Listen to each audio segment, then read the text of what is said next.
else is someone that can. Who's the best or the worst for doing it? I have to say Josh Murphy now. Yeah. Was he up there? Yeah, he made the list. Was he up there? Yeah, I'd say Murph. I'll give it to him then. Jim, who did you play with who was always doing that? I'll tell you, he loved the chop. And the nutmeg, Dicania. Yeah. Ah, he's naughty. He didn't even run his coach chop. You play with Dicania? You know what I did. Hey, guys, please give it up for Jack Savoretti.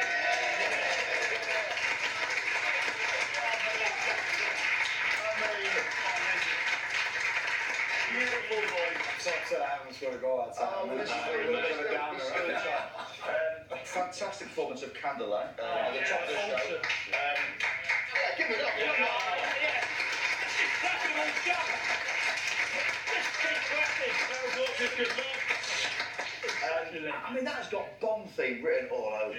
That wasn't deliberate. Like that's a reoccurring thing that people are bringing up. It wasn't deliberate. I was kind of trying to go. We made it in Rome in this studio that belonged to a guy called Ennio Morricone, who did all the spaghetti westerns, like The Good, the Bad, and the Ugly. Ennio Morricone. Oh, you take it out. I think I'm nothing to clap again. You'll take it out, won't you? You'll take it. Yeah, I'll take it. I'd love a Bond theme. Everybody would take a Bond theme, but that wasn't my intention. Well, your new album, Singing to Strangers, we have it here. It went all the way to #1 in the UK album chart. It's another round of applause.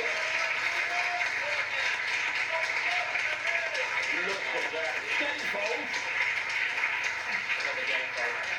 It's your 6th album, isn't it? Took me a while. How has your approach to making an album changed over the years?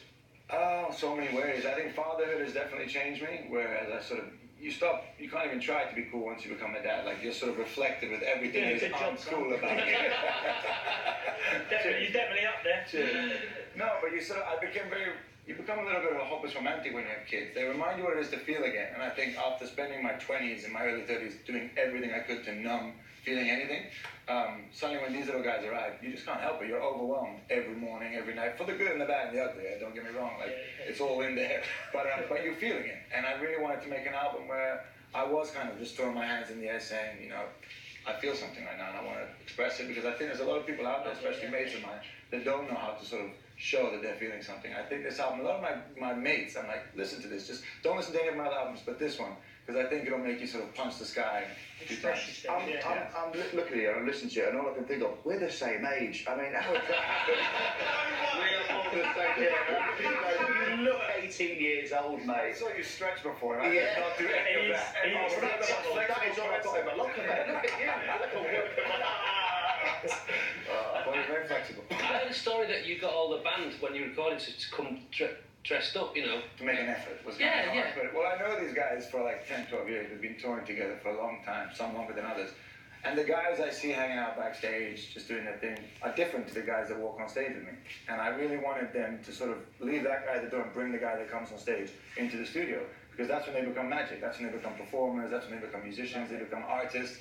So I know that there's a difference. So I was like, why don't we just try that? When we go into the studio, let's dress like as if we're walking on stage and put on a show. And it changed. It changed the way we communicate with each other. There was a lot more respect. I'm doing coaching things too now.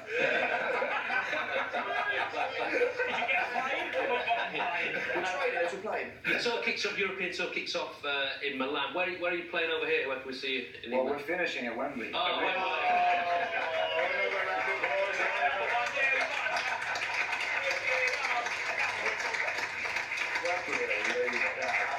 I've actually told my mates it's not a pub in Wembley, it's actually the arena. The arena. If you look at the arena, where's the pub? Let's talk football, because you love football, don't you? Who's your team? I'm a Genoa fan. Right.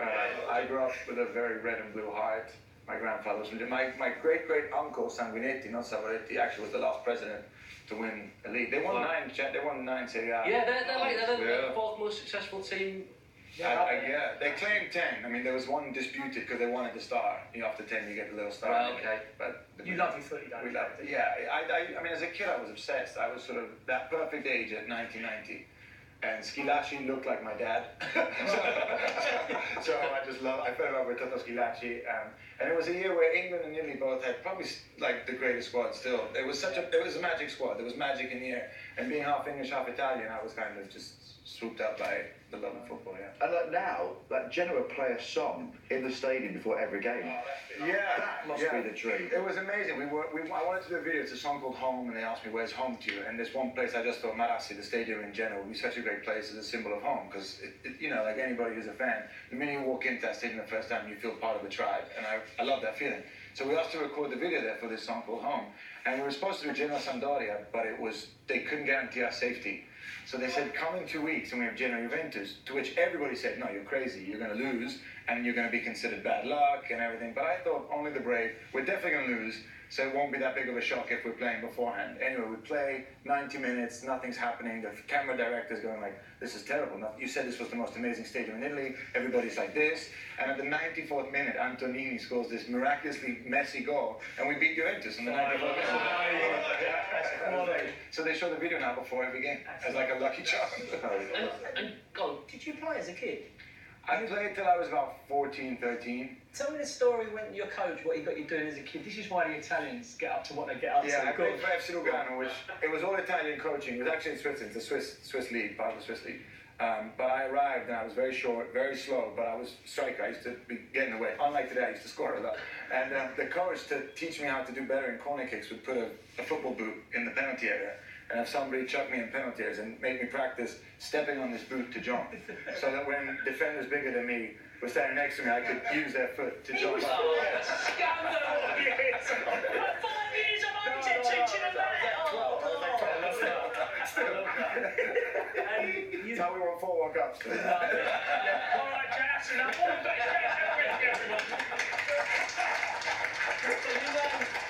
You played in the Italian equivalent of Savoretti a couple of times, haven't you? Who have you shared the pitch with? I played in Italy at the Juventus Stadium. I was with Pavel Nedved, Del Piero.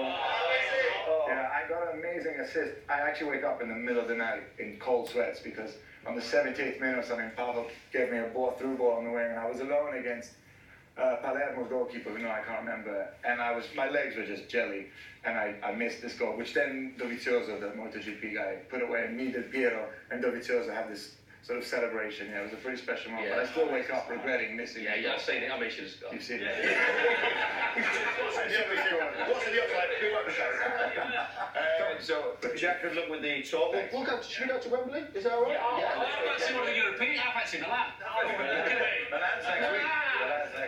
Good luck with the album, but will you be having a volley later trying to score? I need to go. Redeem myself. You need to go.